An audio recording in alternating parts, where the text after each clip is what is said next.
तुळजापूरला जाऊन आईचे दर्शन घ्यायचे आहे पण लाईनीत राहायला कंटाळा येतोय तर थांबा, हा व्हिडिओ तुमच्यासाठी। तुळजाभवानी मातेचे दर्शन 1 ते 1.5 तासामध्ये कसे घ्यायचे यासाठी तुम्हाला हा व्हिडिओ पूर्ण बघायचा आहे।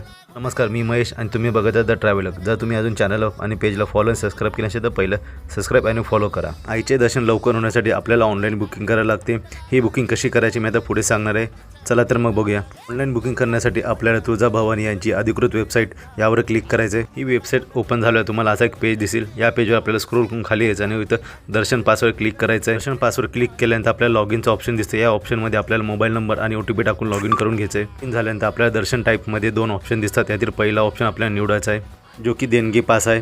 ज्या दिवशी आईचे दर्शन घ्यायचे आहे त्या दिवशी तारीख आपल्याला सिलेक्ट करायची आहे। स्क्रोल करून खाली यायचं आहे। स्क्रोल करून खाली आल्यास तुम्हाला तुमच्यासोबत किती व्यक्ती आणि किती मुलं आहेत हे भरायचे आहेत। त्यानंतर आपल्याला एक स्लॉट बुक करायचा आहे। दर्शनाचा स्लॉट बुक झाल्यावर खाली येऊन आपल्याला तुमचे नाव, ईमेल ID आणि ॲड्रेस लिहायचा आहे। तुमच्यासोबत अजून जर व्यक्ती असेल तर त्यांचे सर्व माहिती ते द्यायची आहे। त्यासोबत आधार कार्ड अपलोड करायचं आहे। वरील दिलेली सर्व माहिती भरल्यानंतर आणि आधार कार्ड अपलोड केल्यानंतर तुम्हाला ऑनलाईन पेमेंटचा ऑप्शन येतो। पेमेंट करून तुम्हाला एक मेल येतो। मेलवर तुम्हाला पासची डिटेल्स सगळी दिलेली असते ती तुम्हाला सांभाळून ठेवावी लागते। ज्यावेळी तुम्ही जाणार त्यावेळी हा पास घेऊन जावा लागतो। त्यासोबत तुमचा आधार कार्ड। जर तुम्हाला ऑनलाईन दर्शन पासची लिंक हवी असेल तर मला कमेंट करा, लिंक तुम्हाला डायरेक्ट DM करेल।